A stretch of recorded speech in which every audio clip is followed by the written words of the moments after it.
Hi guys, welcome back to another video. In today's video, I'll take you through a detailed step-by-step guide on how to make your own crispy samosas and spring rolls in your home from scratch. I'll show you two methods of making the wraps. I'll also show you how to make both samosa and spring roll fillings, and lastly, how to fold your samosas and spring rolls. Let's get started. We'll start by making the samosa filling. Add some oil to your pan, saute some onions, add some garlic, and add your ground beef. Give it a very good stir. Make sure everything is well mixed. You can add ginger and any spice you'd like. Add salt, seasoning cubes, curry, thyme, black pepper, chopped pepper, and stir. Stir properly till well mixed. You can add whatever veggies you'd like. I'll be using just carrots. Stir for a bit and add some water to cook for a bit. Go in with cornstarch slurry. This is cornstarch mixed with water. It helps thicken your fillings. It should look like this. Take out of heat. Let's make the spring roll fillings. Add some oil. Saute some onions and garlic. Add some ground beef and stir. This is quite optional, but I like to add beef, chicken or fish to my spring roll fillings. Add salt, black pepper, some curry, thyme, seasoning cube, chopped pepper, and stir properly. Stir properly till well mixed, then add some soy sauce, mainly for color, and stir. There comes the main vegetable, cabbage. Cabbage is a must in spring rolls. You can add spring onions or other vegetables. I'll add grated carrots and stir fry for a few minutes. You don't want to overcook this.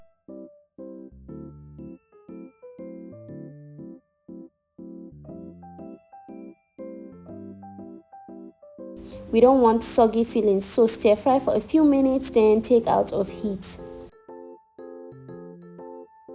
Transfer to a wide plate to cool down. This is our spring roll filling and this is our samosa filling. Let's make our wraps. This is the first method. Add 2 cups of flour to a bowl, half a teaspoon of salt, and mix properly till well mixed. Go ahead and add some water in bits. You add the water in bits till it all comes together. Keep adding water in bits till it forms a dough. In case you add in too much water, add a bit more flour to your dough and you'll be okay. Your dough should look like this, not stiff and not sticky. Cover to rest for 15 minutes. After 15 minutes, it's gotten more stretchy and softer to touch, which is good because it will make rolling way easier. Flour your work surface and form a long log with your dough, just like this.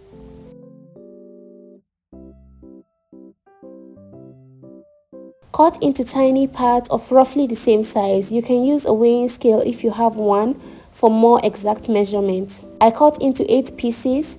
Form each piece into a small round ball. Roll in your palm like this to form a ball. I have a total of 8 small round balls.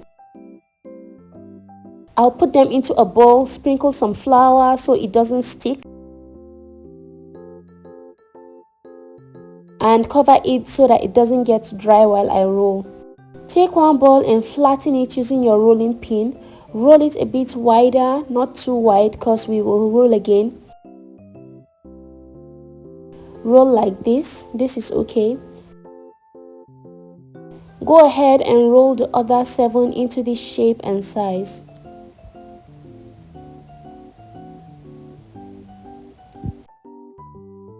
We have them all rolled up. For the next step, you'll need some oil and flour. Take one, use a brush and oil properly. Make sure you oil every part of this. Sprinkle some flour. This prevents them from sticking together because we are going to stack them up. Repeat the process. Add some oil and sprinkle some flour. Do that again.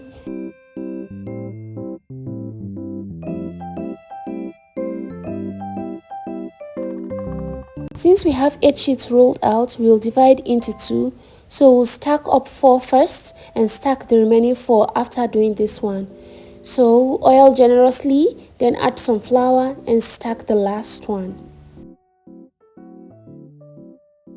Here we have the 4 sheets stacked up.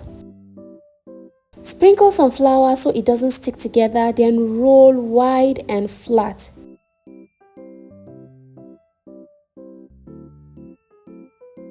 Flip and continue to roll. When you're done rolling, it should look like this.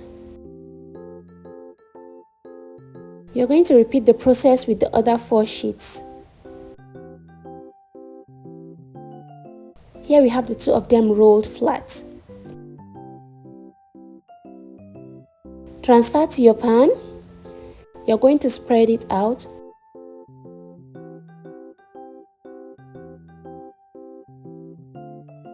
After about a minute, flip to the other side. I'm doing this so the heat touches all the edges and all the sides. This doesn't take too long. You just need a little heat to help the sheets separate from each other. See, it's already coming off easily, so it's time to take off the heat. Let's do the second one. Just repeat the same process as the first one. Flip.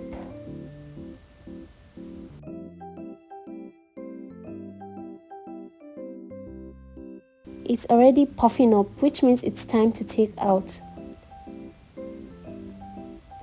So I'll just take this out. Here's our sheets. You need to be very gentle while separating them so that they don't tear apart. Very, very gentle. Had we not added enough oil and flour, this would have been tearing apart. It wouldn't have come up this easily. Here's our perfect sheets for both samosa and spring rolls. You can wrap them up in a towel to retain moisture and remain soft to prevent it from drying up before using. Trim the edges for a final wrap.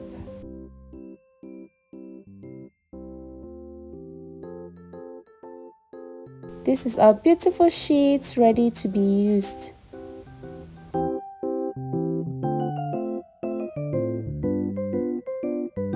Cut into 4 quarters.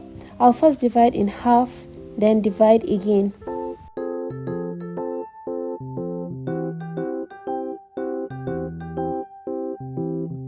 Our sheets are all ready now and perfect for use. You can store this in your freezer for weeks in Ziploc bags and it will still be fresh when you're ready to use it. Just make sure it has no contact with water. Let's do the second method of making the wraps. To a bowl, add in 2 cups of flour, half a teaspoon of salt and mix properly. Add some water. I use a total of 1 and about 3/4 cups of water for this. Don't add your water all at once, otherwise it will get lumpy. Add your water gently and mix properly till lump free, just like this.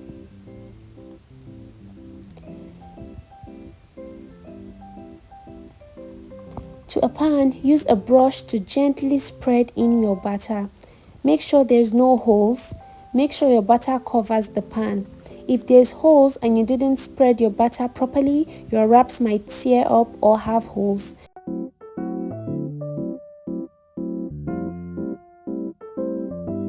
After spreading, put on the stove and heat up. Just let it do its thing like this.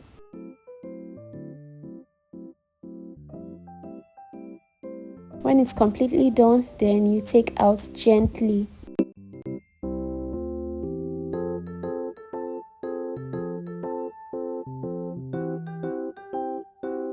Another way is you can do it directly on the stove, but you have to use extremely low heat.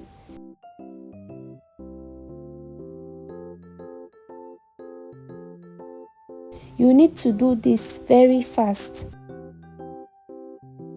You need to be gentle and fast at the same time. Spread gently and fast.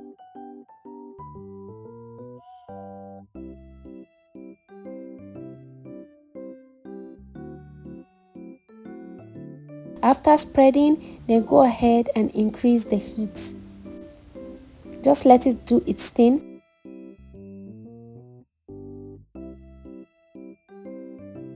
When it's done, take out gently and continue with the rest.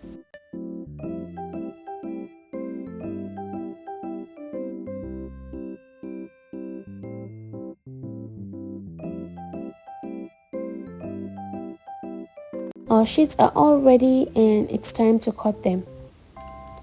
You can use this for both samosa and spring rolls. One thing I noticed with this method is that it doesn't keep for as long as the first method.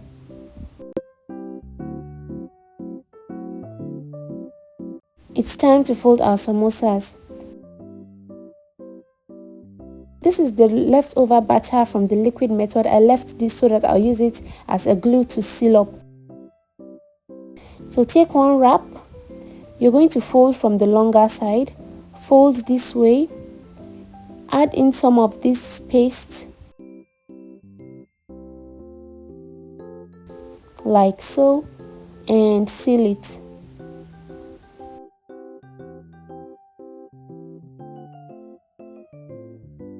Go ahead and add in your samosa filling. Then add more paste and cover.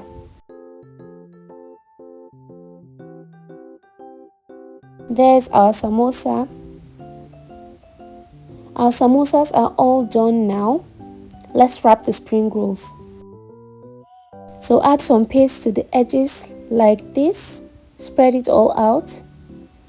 Then add the spring roll filling and fold it gently this way. Roll tightly but gently like this.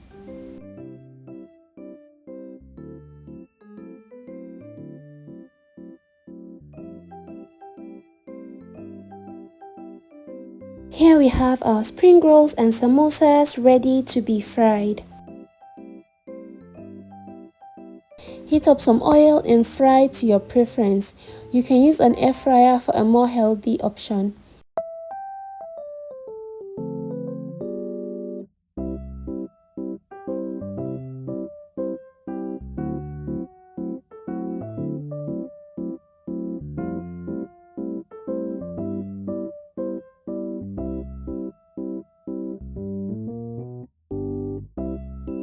So the samosas are all ready now and it's time to take out of the oil.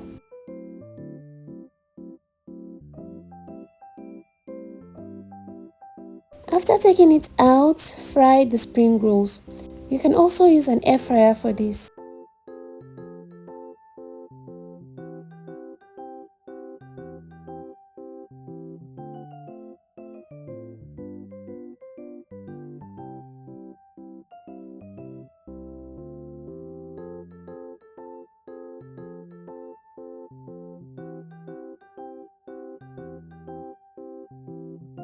Our spring rolls and samosas are all ready now and it was so crispy and yummy.